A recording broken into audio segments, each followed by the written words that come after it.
Actually, I kicked him out for an hour. Okay, everyone, welcome to VeggieTales Month Part 2, our live review of A Snoodle's Tale, where we watch the entire thing, not talking about it, and then call it a reaction video. That's not what we're doing. Oh, heck yeah. I can't wait to be pulling a reaction video. Totally 100% talent required. You know what I'm saying, guys? I mean, like, a reaction video is one thing, but like, uh, oh, sorry, I just got a certain comment. Anyways, No, you see a the reaction troubling video is part. one thing, but You need like to a be reaction quiet. video where you don't even talk throughout like 75% of it. It's just insane. No. That's the hardest part. You have to stay silent because in your mind, as every scene goes by, you're just thinking, oh, I could say this. Oh, I could say that. But you're keeping it all to yourself until like the very, very end. Yeah, and then at the end you go, oh, that was pretty good. All right, guys, like, comment, and subscribe. Also, you gotta add a couple of, yo, what the freak? And don't forget, Oh, you got to do a lot of yawning and like oh, blinking. oh, and sometimes you have to jump across your room and be like, oh, they just did that. Oh, they just And, did that. and my favorite, the cursory. Oh yeah, you always have to throw in one of those sly. Or You just always like a have to. single head. Anyways, a Snoodle's Tale. We have some very deep connections with this one. And how about you start, since this one was your idea to begin with? All right, um, all right, so I guess I should just start off with my history of the Snoodle's Tale. So for those who do not know, which is going to show off my age, I think I already mentioned it one way or another. So A Snoodle's Tale came out in May of 2004. The date I cannot find specifically because there's so many conflicting dates. But it came out in May of 2004. At that time, I was 4 years old, and I was watching the Easter Carol DVD. And when I saw the trailer for A Snoodle's Tale, for some reason, it just really stuck with me. It was probably because of I Can Be Your Friend in the background, and that cover art was just so freaking amazing. Like, easily, they should have stuck with that, but for some reason they changed it. But that was my very first introduction to A Snoodle Tale, and that's why I was so enticed with it. But how about you give us your history with the episode itself? First of all, I just want to say that our certain little friend has just re-entered the race. Let's just say. Oh Uh, no. yeah, we'll talk about that in a little bit once we're off camera. Anyways, you guys remember that time I talked about when I moved to North Carolina and you know how hard that was, and it's like, oh, psych, we're only here for a couple days or a couple months, and now we're back home. Well, we moved into our apartment, but our moving trucks got delayed for like a week, so all we really had in there was like food, a couple changes of clothes, and my portable DVD player. So me being like about 7 or 8 or 15, I don't remember.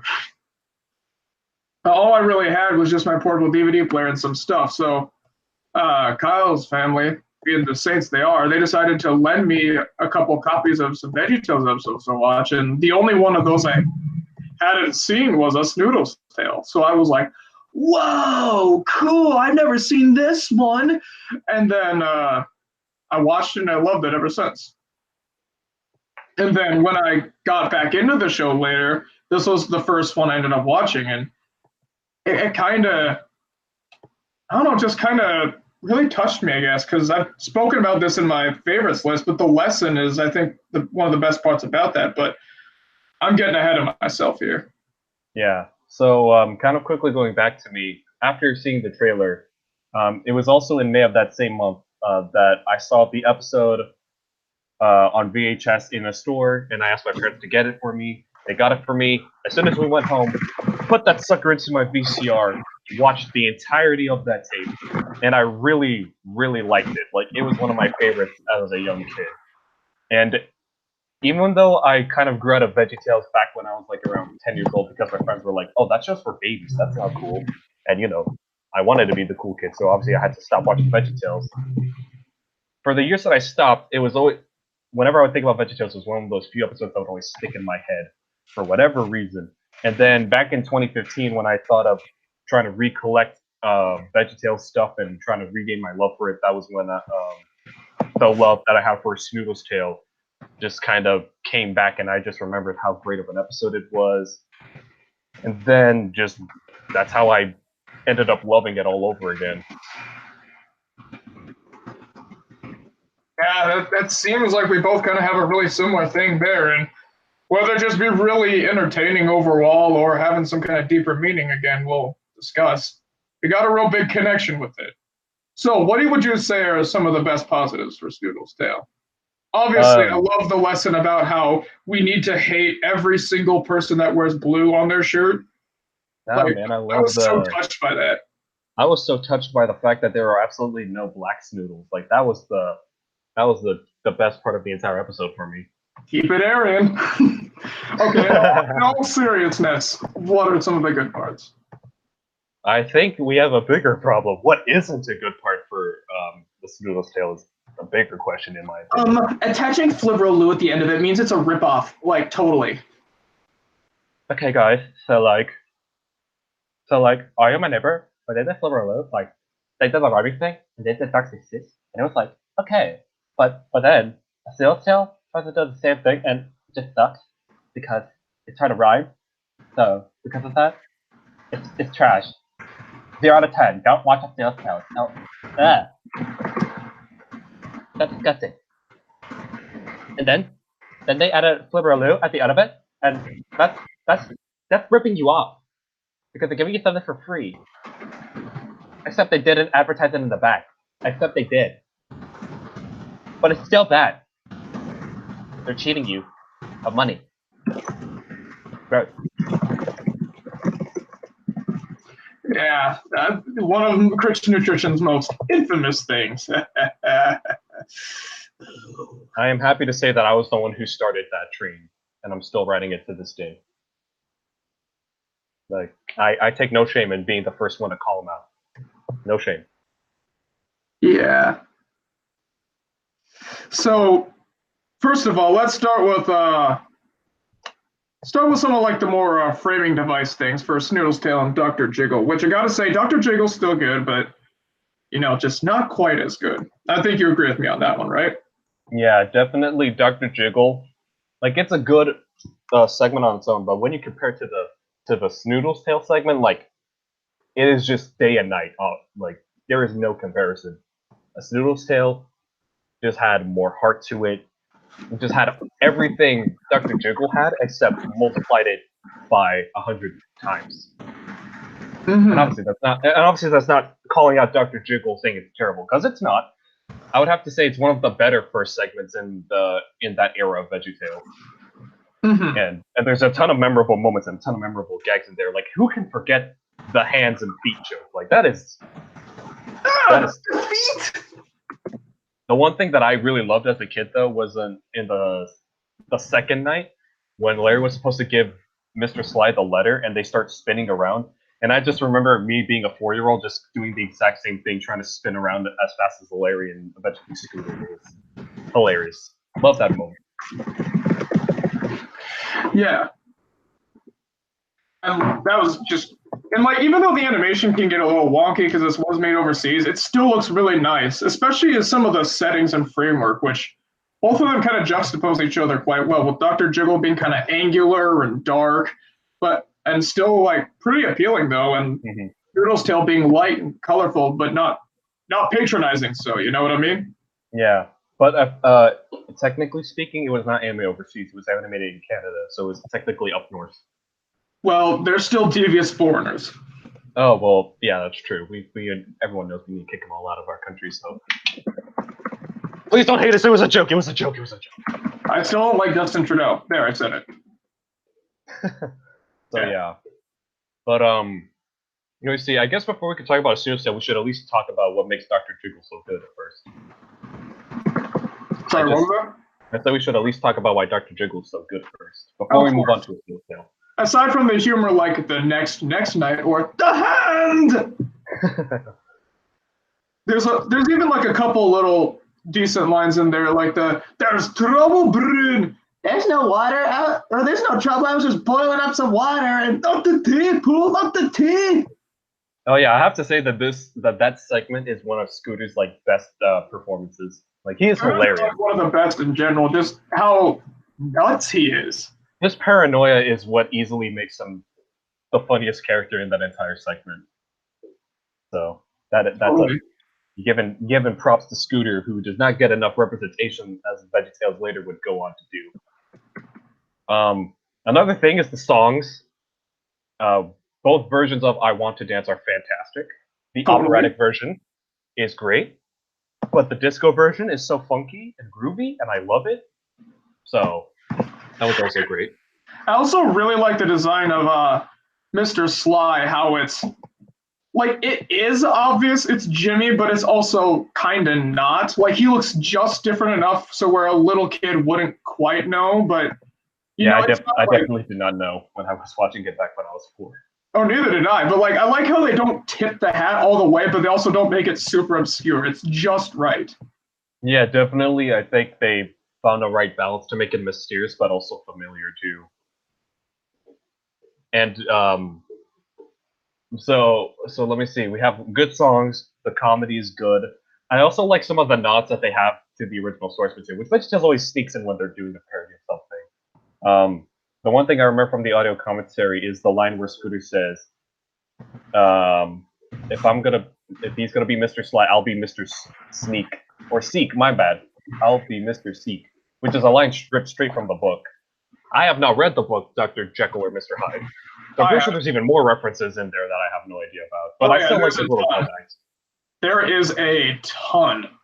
And it's one of those VeggieTales ones where it's like Lord of the Beans. It's good already, but when you read the book, it makes so much more sense.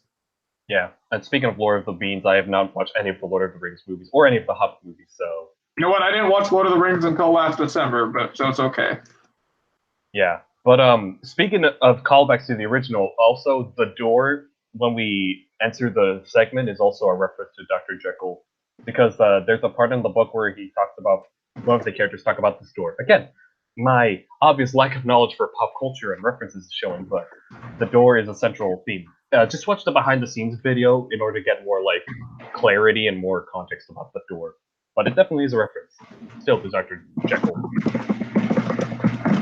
Yeah, and like I said, the animation is very, very well done. A lot of the backgrounds look kind of gothic and interesting, and it doesn't completely remind me of like Star Christmas, but it has a couple touches in there. I can't be the only one who sees that.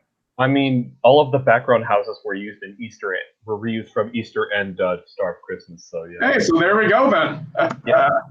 Yeah, to me the animation is pretty decent, but I mean, there's this one character whose eyes whose pupils we always go like missing every other shot, and then some of the background houses, because they're meant to be background houses, some of the doors look smaller than the actual character models, which kind of bothered me though. But I mean, I think besides that, the animation is still nice, except we do not get Jimmy's stem. That was a mistake. I mean, definitely. I mean, yeah, they could have messed up on worse, honestly, and that's kind of where the Snoodle Tale segment kind of falls flat on. But if it had to be one thing that was missing from Jimmy, I'm glad that it's something kind of like nothing too major, you know? Like, at least he's not missing his nose or something. He's just like transparent. Yeah, I guess. No, or if in like the older episodes of VeggieTales where their eyes are basically octagons, like that would be more troubling. Now let's talk about how they do the lesson here, because as we all know, VeggieTales, as much as it is a good and funny show, it is a ministry first, or at least it's supposed to be. So how does this do the lesson? So for Dr. Jiggle, the way that they handled the lesson here, it was all about how Jimmy's character was all about trying to fit in because years ago, people made fun of him for trying to dance. So he felt that he needed, in order to get better at dancing, he needed to change his physical appearance. The lesson is, it doesn't matter what you look like. It doesn't stop you from you doing what you want to do. Like, even if people make fun of you, you shouldn't try to change yourself for their sake. Like, you should just be yourself, no matter what. This is basically just the be yourself kind of lesson, which is kind of done to death in kids media. But I mean, I still think that the way that they did it was definitely a lot more memorable than a several after-school specials that try to do the same lesson of, oh, you just need to be yourself in that kind of way. Yeah, and like I've been saying, it's hammered in as this lesson is. It really does need to be taught these days because, these days everyone tries to change it for everything. You got to conform to the certain standards. You got to be this. You got to be that. Mm-hmm. And, it's just bad to see. As much as everyone praises individuality, they don't really honor it anymore. Yeah, so, everyone just wants you to conform to one thing or another. Especially when it comes to the subtle theme of body typing here. Oh, yeah. Because, as much as people be like, don't fat shame, they all do it. They all do it. And, that's pretty dumb. I don't know. It's just I kind of really like the way they tackled this. And it wasn't too overt, too. It's not one of those episodes that just, bashes you over the head.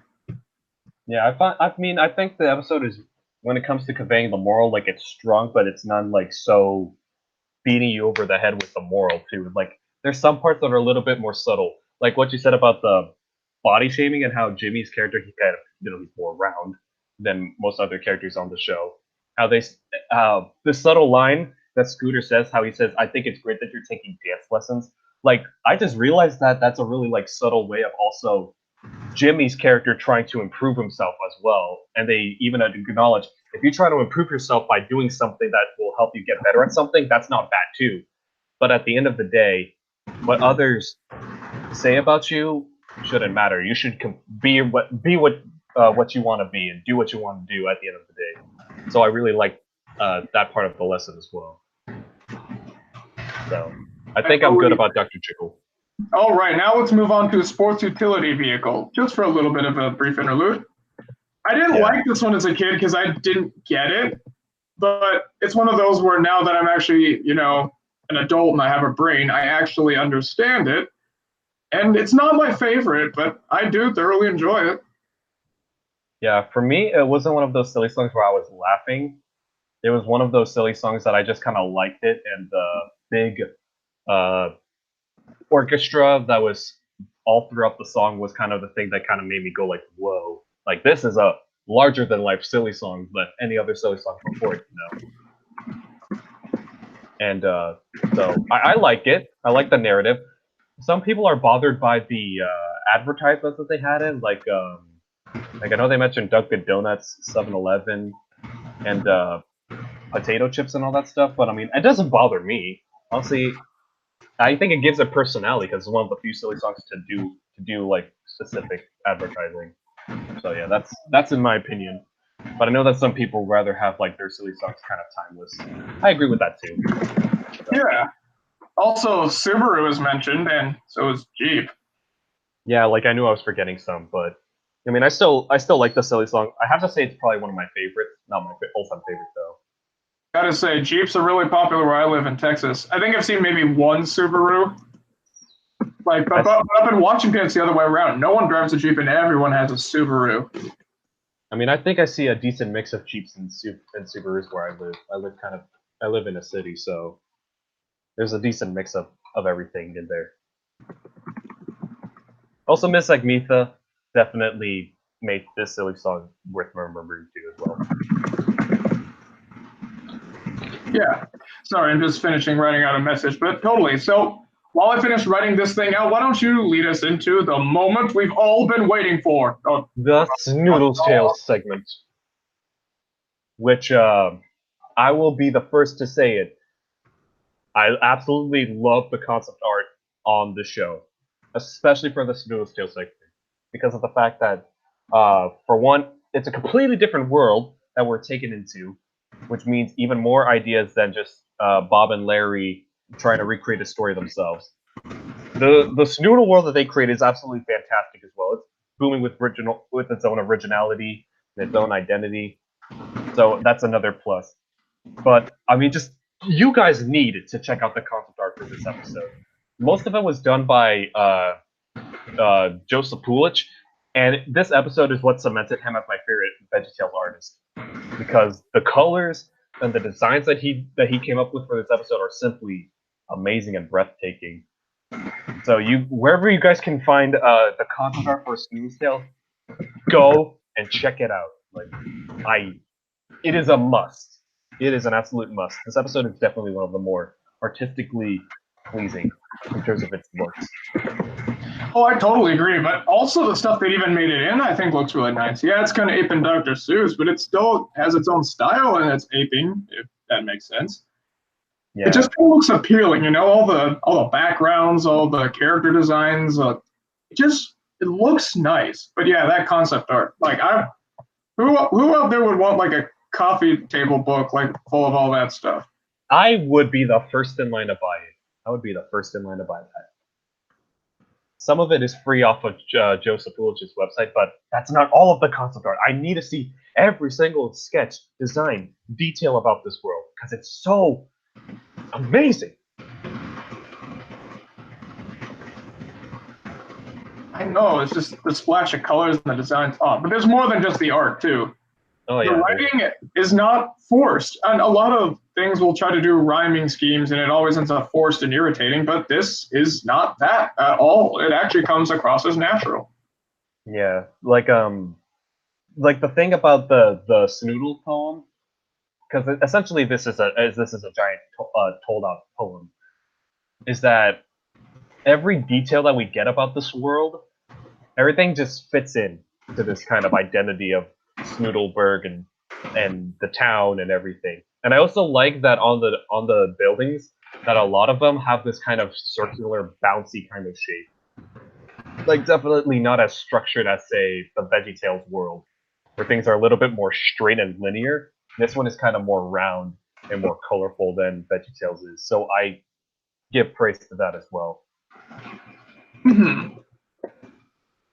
But of course, we need to talk about that story, man. Like that absolutely timeless story. I will be the first to say this. I believe that A Snoodle's Tale is a modern parable. I will be the first to say that.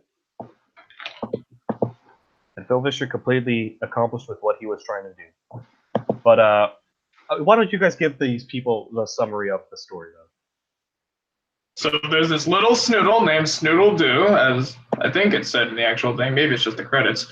Yes, in the credits. He's a newborn, yet he is fully able to talk and comprehend things and support Romney. But he's got a bunch of things in his backpack, which are like paints, kazoos, and all that. And he wants to do great things. But of course, as he's a newborn, he's not fully able to do all these super good advanced things, and he gets made fun of for all of this. So every time he gets made fun of, they draw a picture of how stupid he looks, and then they put it in his bag, which apparently just weighs it down like a bag full of rocks. So he tries to leave, and that only makes things worse. But then he comes across this giant creator, who we don't see, wink, and he tells him everything, and that is that he's important because the creator made him, and he loves each and every one of them despite their faults. And he takes the pictures out, throws them in the fire, says they look nothing like him, draws him a new one, and it's lighter than air. He can fly. In the end, everyone's happy. Yeah. Honestly, I think one of the hidden beauties of A Snoodle's Tale is that it's really a timeless episode. No matter how old you are, actually, I dare say this is one of the few episodes that it gets better the older you are, because you can fully comprehend what this episode is talking about. And like I said, it's timeless because it focuses on human identity, which is always going to be a problem, and the kinds of people that come along your journey of trying to find yourself. You find yourself with the naysayers, and you find yourself with people who think that you, no matter what you do, is dumb and it's stupid. But then when you find out the moral of those people, what they say about you doesn't matter because they don't know what your true potential is. God only knows what your true potential is. It's really something that is not only really heartwarming, but it's ultimately true. You see, Dr. Jekyll kind of touched on the same stuff too, and I'm not knocking it. It taught the lesson well, and it did everything that it needed to. Mm-hmm. But this one just teaches it so well, and I think it's just because of that one scene that they have. You all know what I'm talking about, the one where he's talking with the big old Snoodle man, and they're just talking about all this stuff, and it really feels like the way the Snoodle guy is talking, the big guy, the creator. This sounds exactly like stuff that the actual God would say, you know? Yeah. Also, Like, kind of harping. Oh he's yeah, just continue. so proud of his creations and loves them so much and won't let anything compromise that. When I first saw that well, not first saw it, but when I rewatched it when I was getting back into the show, that's what really stuck out to me was just how good of a scene that was. And as you know, in high school, a lot of people kind of don't feel so great about themselves, and that was one of those people. And I just kind of watched that, and it just kind of made me feel happy again. I've never forgotten that feeling, and to be honest, I kind of get that warm fuzzy feeling every time I watch it ever since. Yeah, that warm fuzzy feeling was there when I watched it when I was 4, and it's still there when I watch it when freaking 14 years later. That feeling has never left me once. But kind of going back to the dialogue that I know that you're a huge fan of. I remember in the behind the scenes of Are You My Neighbor, Phil Vischer said that when he was crafting the Flibber Olu story, that he was trying to figure out rhymes and stuff to kind of move the plot along. And in the specific example he gave out is that he said he was trying to find a word that rhymed with lobster, and then he just thought up of the word lobsters, and he was kind of like, well, I guess I need lobsters for this story. With the Snoodle story, it doesn't feel like he did any of that. Like he didn't need to think of any words to kind of fit what he's trying to say, or any words that kind of came out of nowhere and was like, oh, well, I guess I need to incorporate this into the story. To me, every line of dialogue, every scenario, every scene is just perfect in what it's trying to show. And especially for those who are older VeggieTales fans, they will definitely understand all of the little oh shit, I had the word in my head, now I completely lost it. But all of the dang it, I really forgot what the word is. It was a perfect word. All of the apparent kind of reflections of humanity and how people act. And it's summarized so beautifully and so perfectly. So And I think that part of the reason is, I mean, I like Flubro Lou and everything, but you know, as this was later and the crew was bigger, I really think that they could push this more and really stretch the whole Seuss angle and the rhyming. Flubro Lou was nice and all, but it didn't really feel like a world that was not our own. This feels like some sort of alien fantasy land where anything's possible. So a lot of the weird things like where the Snoodles just randomly eat waffles or the plants will spit jello. I couldn't see that flying in Flibberaloo because it just feels like they're out wandering around in New Mexico or something, just avoid empty desert with shoes on their heads. yes. Here, it actually feels like its own place. Yeah, definitely the fact that he decided to make it a separate world from the VeggieTales world was definitely a very smart decision on his part. Because also, one of the cooler things that we get to see is that characters actually have hands. Which is something that, in a way, we kind of see with VeggieTales, but here it's like clear. They have hands that can move. I mean, to be fair, like Rayman hands, but they're still hands. Actually, they kind of are Rayman-ish hands, sort of. Boy, I haven't thought of Rayman in years. That's a subject for another day. I always wanted to try to play one of the Rayman games. But moving along past that, one of the things that easily helps accompany this episode is the music, is the score. Like, not just the songs. The songs are fantastic, but the score. I need to own this soundtrack on a CD. I need it. I need it now. And this was real instruments, right? Oh yeah, it was legit instruments. A lot of circus instruments where he wanted to push kind of the meaner characters. That was kind of their whole motif to sound like a messed up circus. And then a lot of the string pieces, I think, were done with an actual orchestra, I think. But I cannot confirm that. But I mean, it doesn't matter because the score, synthesized or not, is beautiful, and it also, like how the writing gives this place its own identity, the music also sells that too. And the director, Mark Volcano, did a splendid job in trying to show how different musically this episode is. Yeah, absolutely. Yeah, like I'm just a sucker for how the opening track that we get when we enter the Snoodle world, the little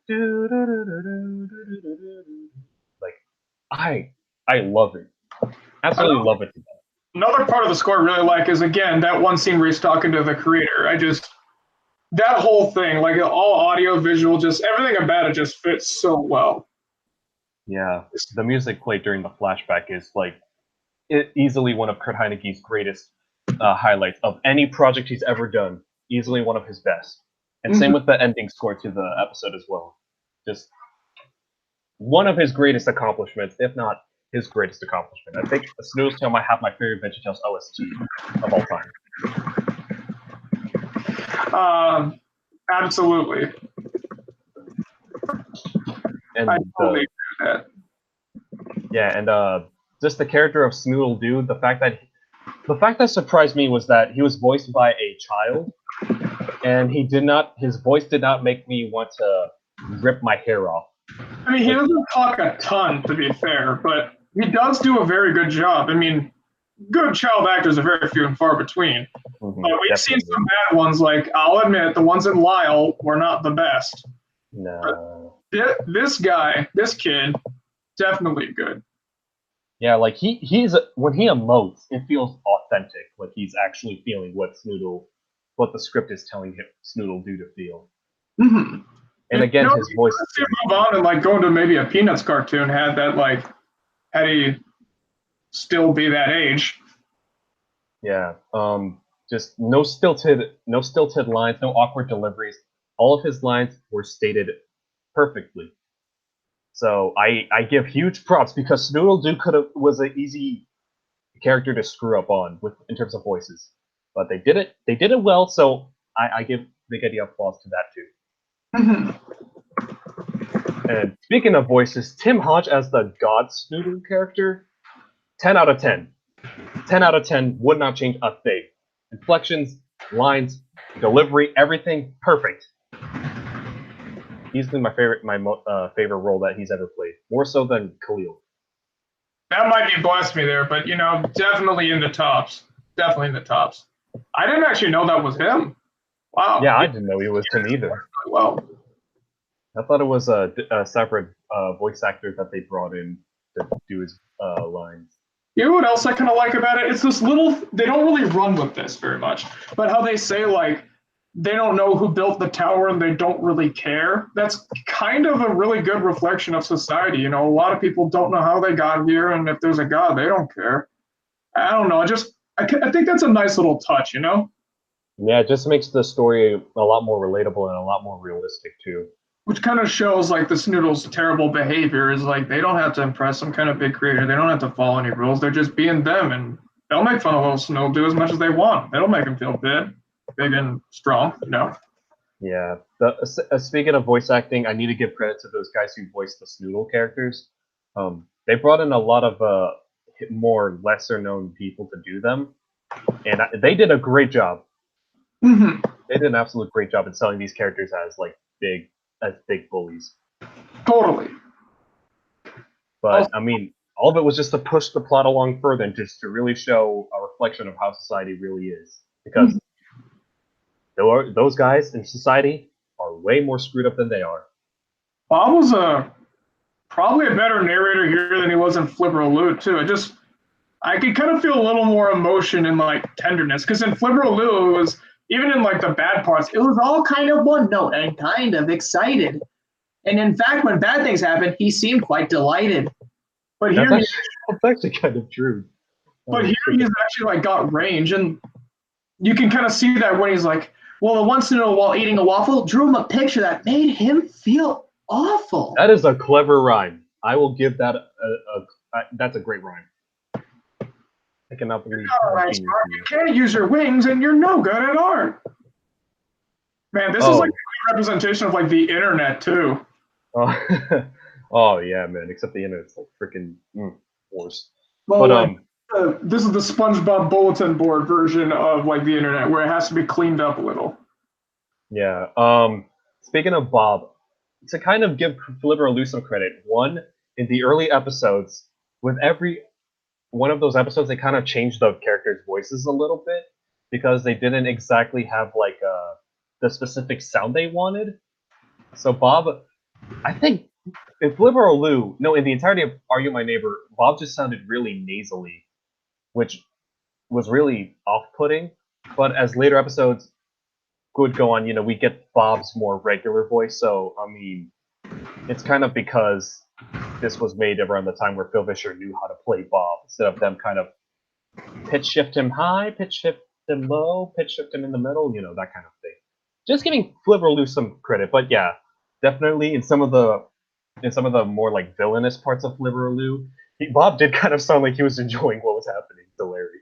Yeah, I mean, it's not just Bob though. It's everybody that has the up and then down and then up and then down delivery. That happened a lot. Yeah, it just felt like they were reading a script. This one, they were emotional range in terms of speaking roles and all that stuff. Oh, totally. Yeah, absolutely.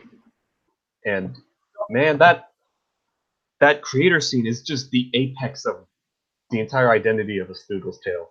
As Not much just the as episode. show, like that has to be my favorite moment in any episode. I mean, although the boy standing up for Benjamin is my second favorite. His brothers standing up for him. Yeah, but I mean that moment easily makes my top 10 best VeggieTales moments. But I think it comes like second place to the ending of of Christmas. That was also a spot on, perfect 10 out of 10 moment. Why do all the early ones have to have such good moments? Maybe because they had more thought and more care put into them. But ooh. Wait, I was wrong. The best moment is the giant squid in Noah's Ark. Nah, man, the best moment is Snoodlerella in Sweet Pea Beauty. We're not there yet. Oh, should we even talk about Sweet Pea Beauty or no? I've got Snoodlerella. Should we even talk about that? I've got that all taken care of, folks. You trust me. You'll see that. All right. So yeah, I guess I should. Don't give away anything for VeggieTales month, but I will say I'm talking about Sweet Pea Beauty at one point, so get ready. Oh man, he does not lighten up on it as well, folks. I could testify to that too. Yeah, during my recording when I was talking about it, like, would you say that's probably the angriest I've gotten in these Veggie Talk video things? I could definitely tell that you were not happy. Because you know what's really crazy? So when I went to go find VeggieTales again, find my love of the show, I watched Snoodle's Tales. I said, you know what the second one I watched was? Sweet Pea Beauty, because I'd never seen it before, and I heard there was another Snoodle's Tale. That almost single-handedly got me to stop watching the show. I was thinking maybe it wasn't as good as I thought. Oh my goodness! I didn't know about like the buyout and the change and everything, but then that's what got me to start researching like what the heck happened. And then I didn't know about the buyout until years later. Mm-hmm. Probably when I was like 14 or 13, when I was researching the show, I was like, wait a second, they went bankrupt? And then my mom was just like, yeah, they did. And I was like, what? When? How? Why? But that's a subject for another day as well. Yeah, but before we go, I gotta say, I really love the countertop. Not only does it carry perfectly from Little Joe, but it's also really funny with the stupid camps, like overdone British literary editing. It's just those incredibly long titles that makes it so funny. That's why. What was Bob's like overused literary emulation? Is that what it was? Yeah, overused literary emulation camp. Which was apparently right across the road. Oh yeah, also the ending countertop was really funny too. But, well, me and this kid Bjorn, we took a canoe ride on the lake and got lost. But all I know is that in the script on the DVD-ROM for A Snoodle's Tale, I'm not so sure about this, but I think they cut out the Bob explaining the Dr. Jiggle segment for some reason. That's the one thing that always bothered me about this episode. I will give it that. Like, why did they never talk about Dr. Jiggle? They just talked about A Snoodle's Tale and that was it. Like, did you guys forget about the first half of the episode? Well, maybe it just Snoodle's Tale blew them away so much they kind of forgot about it. Yeah, but I mean, as mostly perfect this episode is, there is one unfortunate factor that keeps it from 100%. That is the animation. Which, especially in the Snoodle segment, is really bad at points. I don't really mind it, because I'm used to the other bad animation, like, say, what was it? Little House That Stood or Sweet Pea Beauty, as we just so it doesn't bother me as much. But even in the audio commentary, they did note like, oh, there's an error. Like you can kind of hear them going like, oh, I didn't notice that or that. Okay, and speaking of which, I guess I will give a Snoodle's Tale credit for this. Here's another bad point. This Snoodle's Tale, from all the audio commentaries I've seen, which isn't all of them, but I've watched a lot of them, is probably the most boring audio commentary I've watched. Agreed. Because now I rewatched it upon your not recommendation, but I did it anyways. Not good. Especially in the Snoodle's Tale segment, there's like so many pauses and just like, I think David Pitts' phone was going off at several points, and I'm just like, are y'all serious? Where's Phil Vischer? He wrote this. He should be explaining it.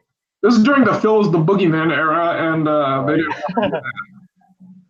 Yeah, but still, Phil Vischer should have definitely been the co-host in the audio commentary. I mean, any episode was didn't even have one for Lord of the Beans, like really. They did have Phil in Wizard of Oz, though. There's that. And I think he was in the auto commentary for the Pirates movie too. But again, that's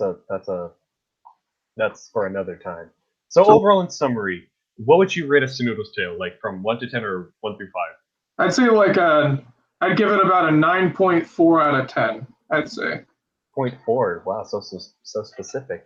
Yeah, I don't know. I like doing the specific numbers, but you know it's so close to perfect. There's just a couple notches in there, but if it just cleaned up a couple of those little quirks, I think this would have been like flawless. I would just have to say that if I had to give it a 10-star rating, it's a 9.5 for me. Just the animation is what sets it back. And that commentary. Well, I mean, the audio commentary I wouldn't knock it over because it's a bonus feature. But I mean, like main episode content-wise, the animation is the one thing that stops it from being a perfect episode. Yeah. And I mean, I will give it credit. The animation could have looked Sweet Pea Beauty levels of bad, and they managed to not make it look that terrible, but still. I mean, they actually finished it here. I mean, I just wish that they pushed back the episode. I mean, it was supposed to come out in November, and it came out in May. But honestly, just to make the product look better and to have everything fully rendered and visible, they should have pushed it back. If they pushed it back and all the animation was there, I probably would have given it a 10 out of 10. Oh, yeah. Totally. So, our second entry into VeggieTales month. Hopefully you guys liked it, and stay tuned soon because we got another one coming up. Get ready, folks. Oh yeah, here comes another highly produced, highly edited video coming your way. Well, actually, 2 of them coming your way. Really going to be the norm, by the way. This is mostly just to celebrate VeggieTales month, so I'm just letting you guys know. Please be. Yeah, trust me. I was the one who kind of wanted to have that kind of comeback to T's old review style, even though I'm very sure that if he tries to do his old review style, it's going to give him PTSD. Yeah. I've actually tried to do that once. Like, I hate being on camera. Like, I just hate it. Well, that's a shame because I honestly would have kind of wished that in some parts you kind of came back on camera, but then again, you're not in your home. You're in a college dorm room, so yeah. Well, only for 10 more days. And those are going to be an exciting 10 days for you. Yeah. All right, folks. Thanks for coming, and I'll see you guys next time. Good night, everybody. Adios.